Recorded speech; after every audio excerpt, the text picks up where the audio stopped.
اللهم ارحمني بالقرآن واجعله لي إماما ونورا وهدى ورحمة. اللهم ذكرني منه ما نسيت وعلمني منه ما جهلت وارزقني تلاوته آناء الليل وأطراف النهار واجعله لي حجة يا رب العالمين.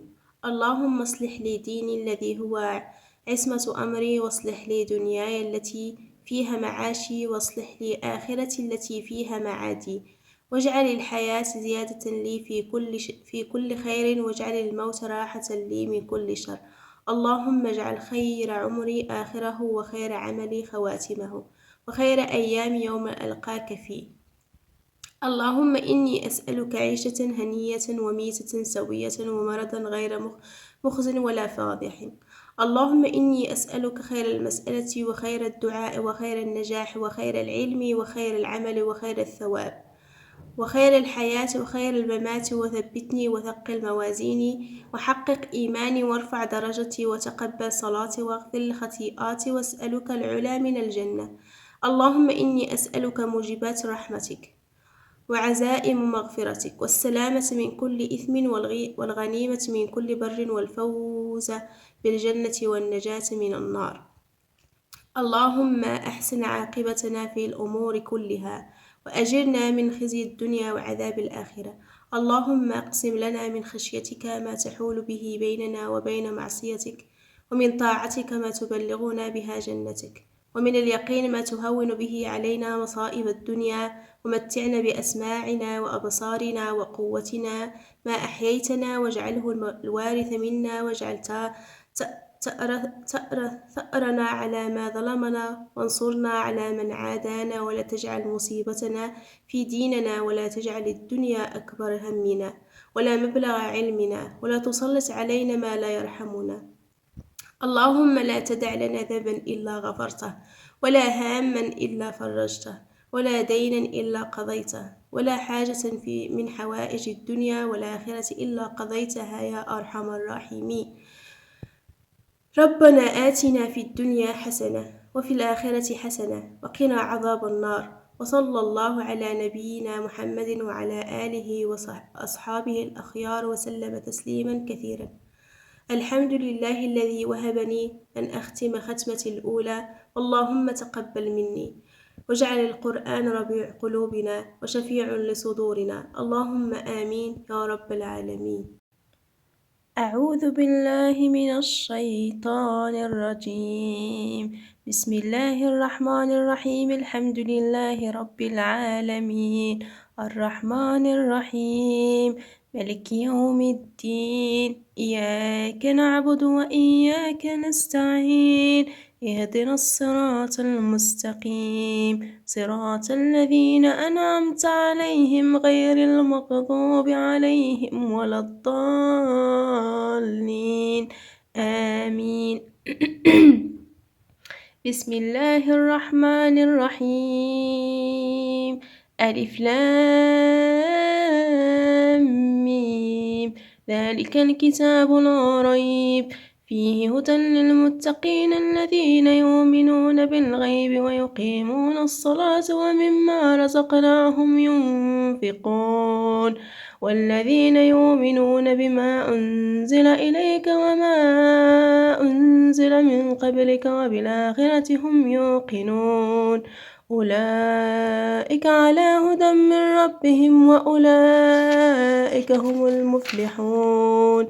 إن الذين كفروا سواء عليهم أنذرتهم أم لم تنذرهم لا يؤمنون، ختم الله على قلوبهم وعلى سمعهم وعلى أبصارهم غشاوة ولهم عذاب عظيم.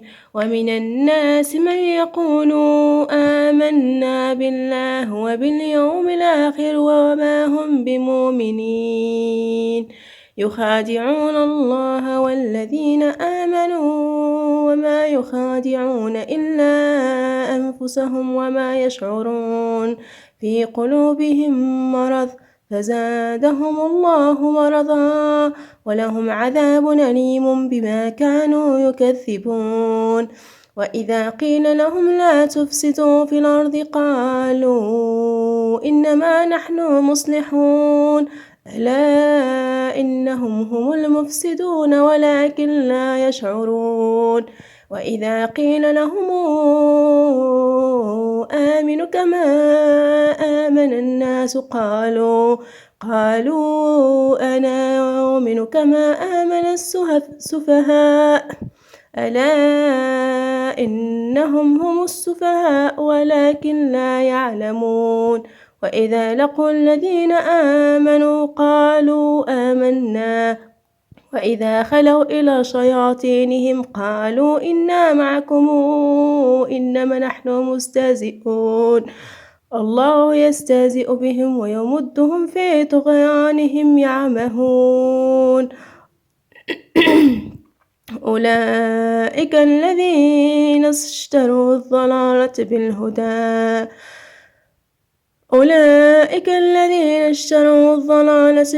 فما ربحت تجارتهم وما كانوا مهتدين مثلهم كمثل الذي استوقد نارا فلما أضاءت ما حوله ذهب الله بنورهم وتركهم في ظلمات لا يبصرون صم بكم عمي فهم لا يرجعون أو كصيب من السماء فيه ظلمات ورعد وبرق يجعلون أصابعهم في آذانهم من الصواعق حذر الموت والله محيط بالكافرين يكاد البرق يخطف أبصارهم كلما أضاء لهم مشوا فيه وإذا أظلم عليهم قاموا ولو شاء الله لذهب بسمعهم وأبصارهم إن الله على كل شيء قدير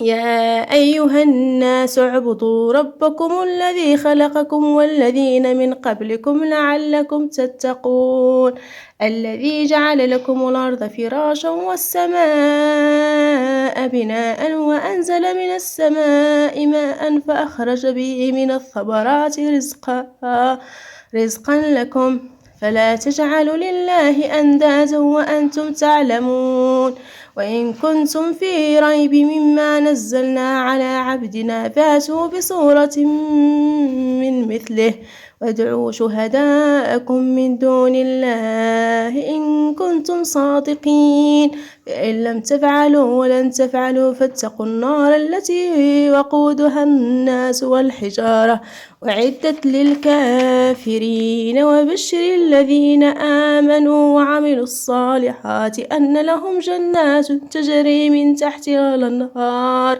كلما رزقوا منها من ثمرة رزقا قالوا هذا الذي رزقنا من قبل وأوتوا به متشابها ولهم فيها أزواج مطهرة وهم فيها خالدون.